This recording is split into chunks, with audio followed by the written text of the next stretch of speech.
Hey there, welcome to the show. I'm Mitch Goldberg. You're watching Be the Boss of Your Money. If we haven't met yet, I'm with the wealth management firm Client First Strategy. The question keeps coming up.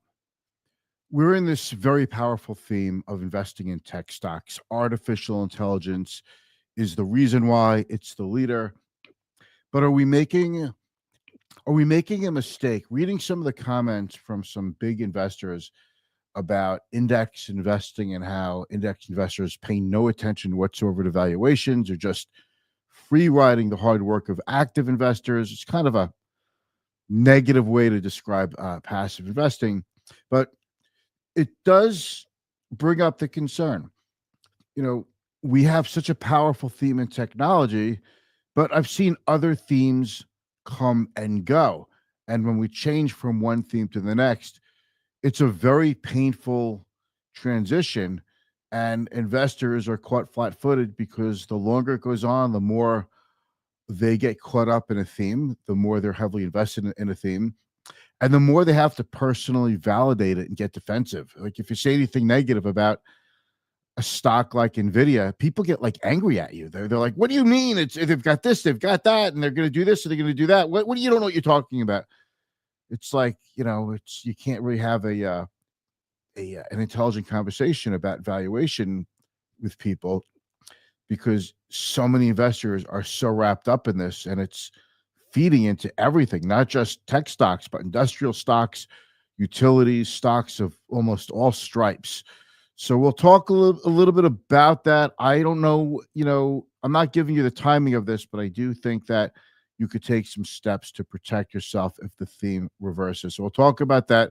I'll roll a quick intro. Stick around. We'll be on and off in a couple of minutes. If you have any questions, please ask in the comments during the replay or the live stream. And of course, give us a thumbs up. It'll help your contacts and social media see the good work we're doing here. This is all educational. Here we go.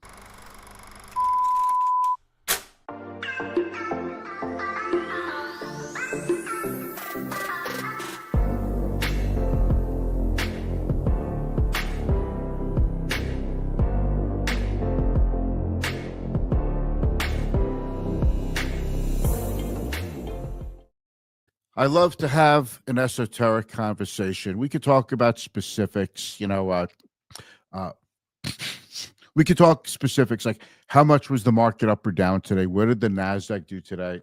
uh, what did the leading stocks do today? And go through all the finer, granular points. It's not really helping anybody. I want you to think like we have to think beyond the 4 o'clock closing price. Okay. Um, by the way, you cannot invest directly into an index, but you could invest into a security that tracks or mimics an index.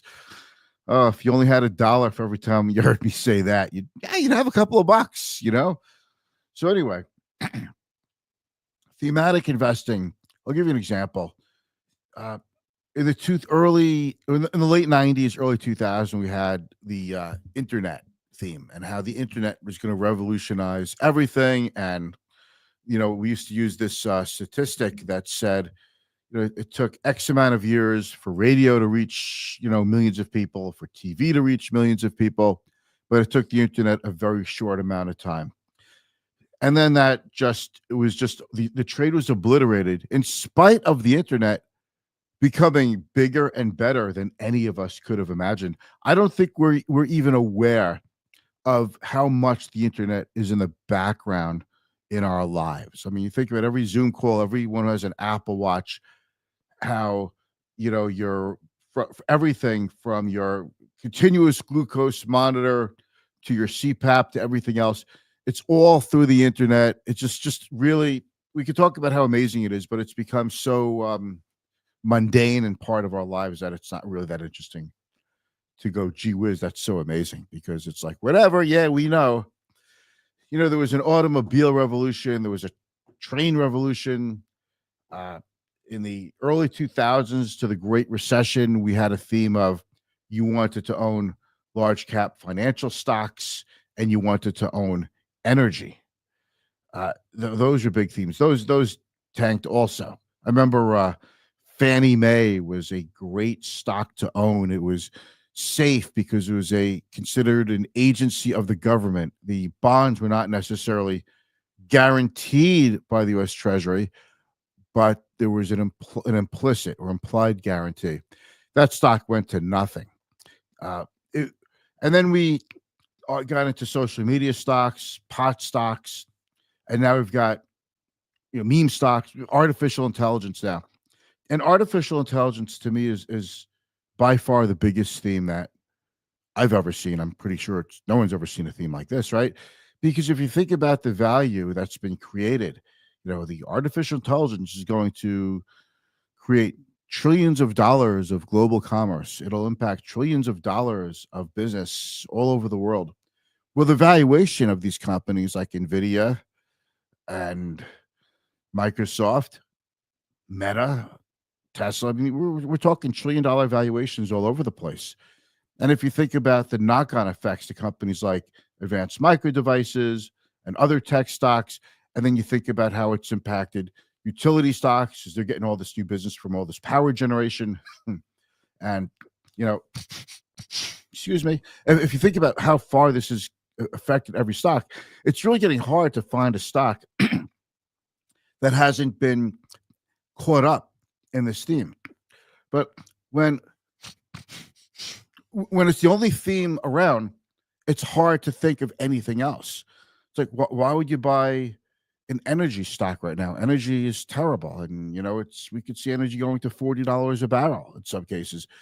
Even if we got into a war with Iran, that might create a short-term spike, but then the president, with just one stroke of a pen, who it'll be Trump, and I'm sure he'll do it, just cut off exports to the rest of the world, or just only pick the countries you will allow to buy U.S. produced oil. And then all of a sudden we wind up with a glut of oil here in the United States, and our oil and gasoline will plunge while the rest of the world will actually suffer. It's actually one of the great advantages that this country has, is not only that we have all this oil, but the president, whoever it may be, and we know who it's going to be, has the ability to just stop exports at the drop of a hat. Okay, but we're in this theme, and every time you buy a stock, like you could look at companies like industrials.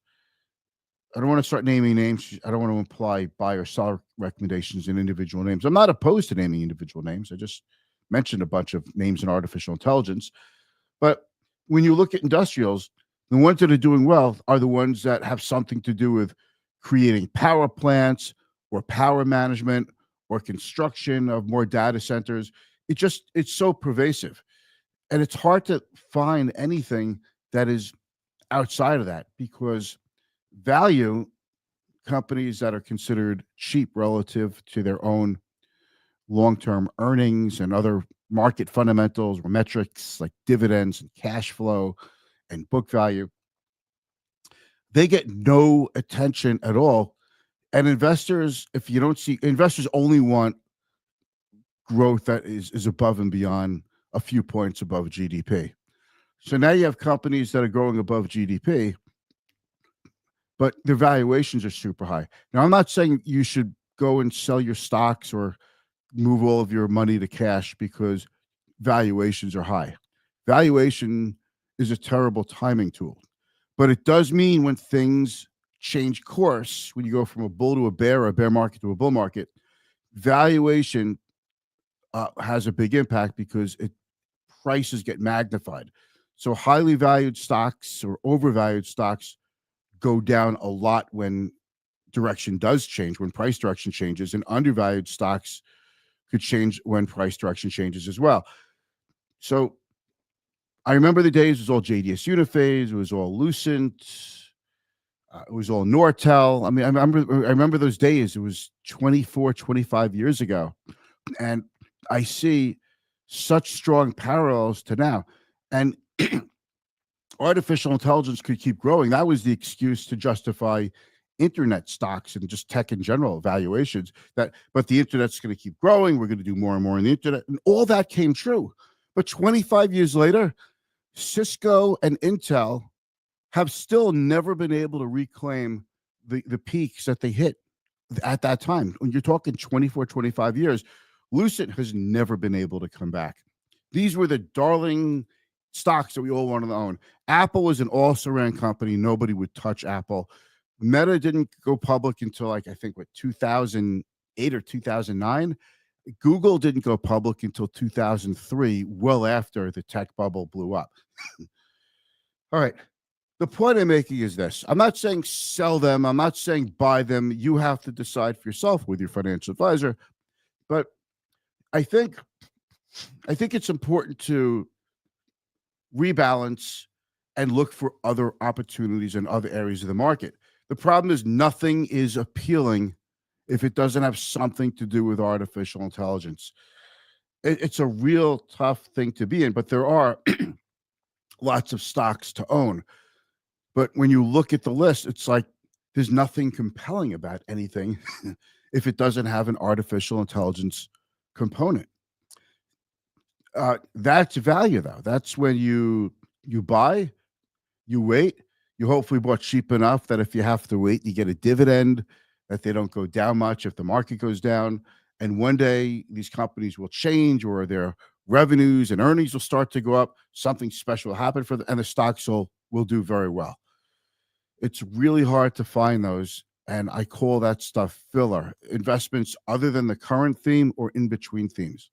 But I do feel strongly, my own opinion, when this tech artificial intelligent thing does turn, investors are going to get their heads handed to them. It's going to be bad. The amount of money that's going to be lost is going to be staggering. I think people will be walking around in a daze about how much money they lost. I think my fellow financial professionals will be in a state of shock. It will definitely cull the industry. And my sense is you've got to start looking at other things and be willing to not just sell shares of NVIDIA and buy some third tier other stock that could do as well as NVIDIA. Or here's a stock that you could trade. It's like a derivative of NVIDIA. So let's buy that stock instead. I remember the olden days. We used to, you'd sell Cisco, but then you'd buy Alcatel, then you'd sell Alcatel, you'd buy Nortel, you'd sell Nortel, then you'd buy Dell. Believe it or not, Dell was a home run many, many years ago. Then maybe you'd buy IBM after you sell that. But you have to take money out and put it into something else, I believe. It's so important. There's nothing wrong with buying bonds. Actually, in my career, I have more bonds within my book of business now than I've ever had before. Now, I'll grant you this. A big reason for that is because my clients have aged. But I have a lot of younger clients now. I've gotten a lot of clients in their 20s, 30s, and 40s. And, if your 20s and 30s, not so worried about it, but by the time you hit your 40s, I don't think there's anything wrong with a 10-year zero coupon bond for some of your money. I think it benefits you to be careful in this market. Now, if we have a great stock market the next 5 years, somebody will say to me, I wish you just put all the money in the market and I didn't listen to you. I'm not saying don't be in the market. The younger you are, the longer your time horizon is, to the point in which you will need to start liquidating your investments to pay for your living expenses, like when you retire. That dictates how conservative or aggressive you should be. That doesn't change. It doesn't change certainly because of the election, because Trump won the election and the market skyrocketed. Look, what if the market went up 1,500 points the day after the election, or the day, if it went up or down 1,500 points, I would still feel the same. We make investment decisions based on your risk tolerance, your time horizon, things like that, your personal, unique financial situation. But if everybody is just, in the same position and you're just holding on to NVIDIA, and I know one guy never did that well financially, but he's a really nice guy. He's probably close to 80 now, but a wonderful human. And he has $1.9 million in NVIDIA now, plus millions in the other, Magnificent Seven stocks. If you talk to him about selling or taking some gains, he would never do it. And that's part of the reason why these stocks hold up so well, is because people love these stocks. They don't want to sell them. They've made so much money on them. And I think eventually things change. We have Keith Wilson, pigs get fed, pigs get fed, hogs get slaughtered. I would say I like it. Hey, Keith, nice to see you, my man. Pigs and sheep get slaughtered, but I don't know. Pigs are greedy, sheep are afraid of everything, but something does well. I don't know. Okay, well, we'll have to work on a better expression than that. But Keith, I'm so glad you're here, man. Good to see you. We got to make plans for me to visit you in North Carolina sometime. I'm looking forward to that. So, anyway, that's all I have for today. Just I want to make sure that you are prepared so that if we do have a change in the course of direction and this artificial intelligence thing really changes and we go into a new theme and no one knows what that new theme is going to be until we're well into it, I want to make sure you don't get absolutely slaughtered in your portfolio, ruin your retirement, give up all these gains. And I think being defensive is always important, just as much as I think playing offense is important. All right, that's my story for today. Let's keep our eyes peeled for changes. What could bring the market down? Okay, one more minute. What could bring the market down? If you see NVIDIA come out and say, they're going to miss earnings or revenue expectations, or if the new Blackwell chip isn't selling as well as we had hoped, it could still be selling amazingly well, but not as amazingly well as we expected. Things like that are the things to look out for when expectations really do get too far ahead of what companies could deliver on. That to me is just the first shot across the bow. A company called Super Microcomputer about a week ago was a big beneficiary of the artificial intelligence stock craze. That stock has been just tanked. They have accounting issues and things aren't so good. And when I saw that happen, I was thinking, this is what the beginning of a popping bubble looks like. I said the word bubble. Man, oh man, it's hard to disagree. If I say it's a bubble out there, it's hard to disagree. I know someone's going to say, yeah, but look at the revenues, look at the earnings. Everybody's going to artificial intelligence. Companies are investing a lot of money in this. Yeah, but eventually that runs out. It's not good enough. Look again, think about how much bigger the internet is today than it was in 2000. And we were all right. The internet, well, we were all wrong. We didn't know how big the internet would be, but we knew it would be huge. But by the middle of 2000, the NASDAQ was tanking, ultimately went down 80%. If the NASDAQ went down 80% today, I don't think unless you were in the business in the year 2000, I don't think you could really picture that. But every now and then we have our reckoning. It happened in 2008, 2009. It happened during the COVID pandemic. Every now and then we have our reckoning. And when they happen, things change. We don't go back to the same old stocks. And it takes years for investors to get their footing back. And every single generation has to learn it anew. Unfortunately. All right. That's my story for today. I'll see you tomorrow. It's Friday. I'll be back Monday. I will live stream on Fridays if something really crazy happens in the market. If not, nobody wants to see me on a Friday afternoon anyway. All right. Have a great night. Thanks so much.